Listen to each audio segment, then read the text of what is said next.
السلام عليكم ورحمة الله تعالى وبركاته. طلابي، لا تنسوا الاشتراك والإعجاب في القناة. حلقة التقويم النهائي لدرس المنادى لطلاب الصف التاسع منهاج الجمهورية العربية السورية. السؤال الأول: أقرأ الأبيات الآتية ثم أملأ الجدول بالمطلوب. قال الحصري القيرواني: يا ليل الصب متى غده، أقيام الساعة موعده. قال عبد الرحيم الحصني: موطنا رفع اللواء مرفرفا أبناؤه وتبادلوه ممجدا.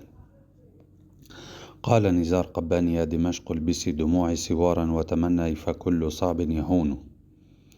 قال فوزي المعلوف: وطني ما رشفت وردك إلا عاد عنه بحرقة صادي.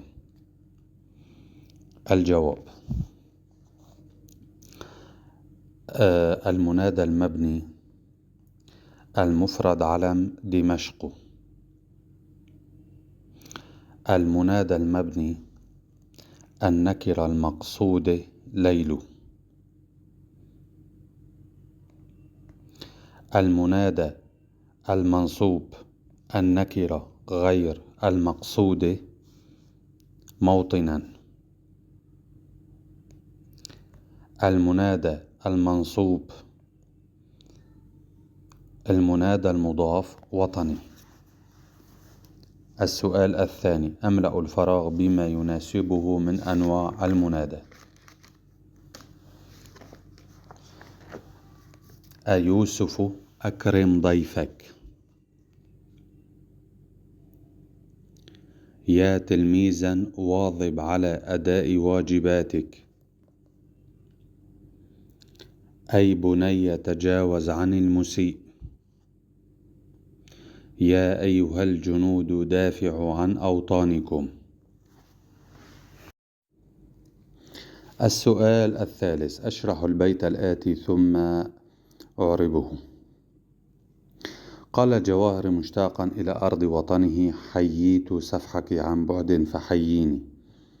يا دجلة الخير يا أم البساتين.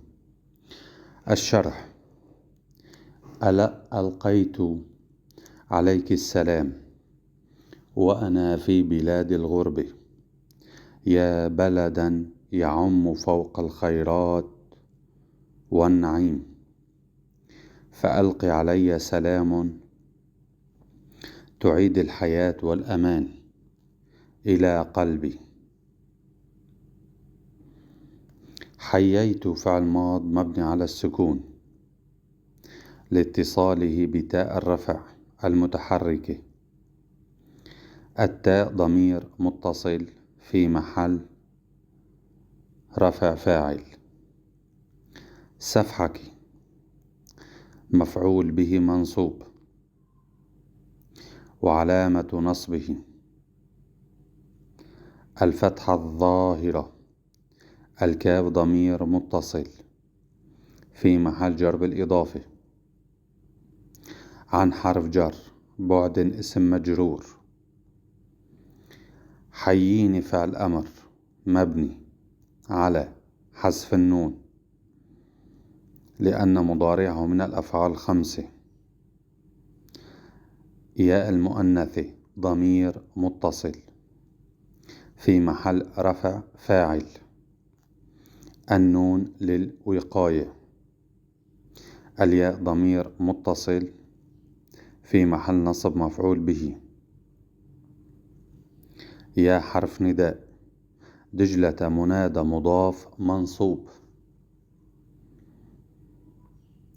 الخير مضاف إليه مجرور. يا حرف نداء. أم منادى مضاف منصوب. البساتين مضاف إليه مجرور وعلامة جره الكسرة الظاهرة. السؤال الرابع: أتحدث إلى رفاقي داعيا إياهم إلى طلب العلم والاجتهاد في تحصيله مراعيا أنواع المنادى. الجواب: أيها الرفاق،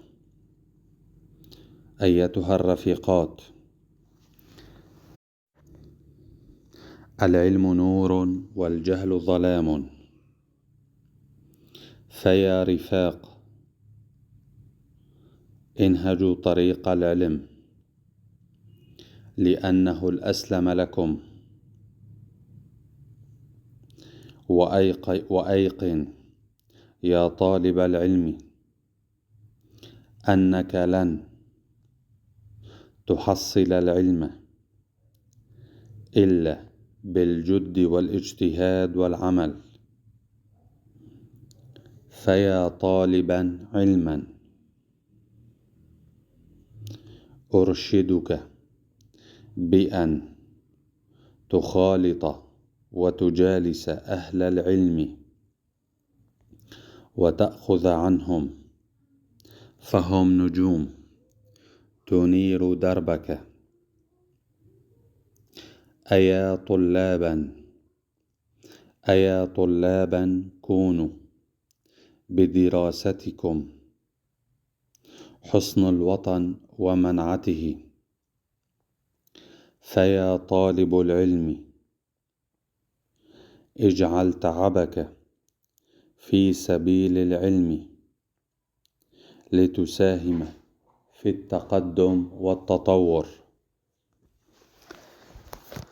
السؤال الخامس: أكتب فقرة أخاطب فيها العمال مبينا دورهم في بناء الوطن، موظفا حالات النداء التي درستها.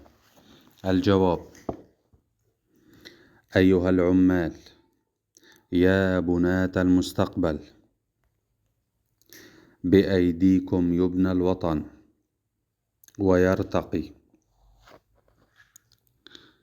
فيا خير المناضلين، أنتم من تضحون بعمركم في سبيل ازدهار ورق الوطن. يا صانعا أملا لحياة أفضل تنعم بها الأجيال القادمة، أنت رمز النضال.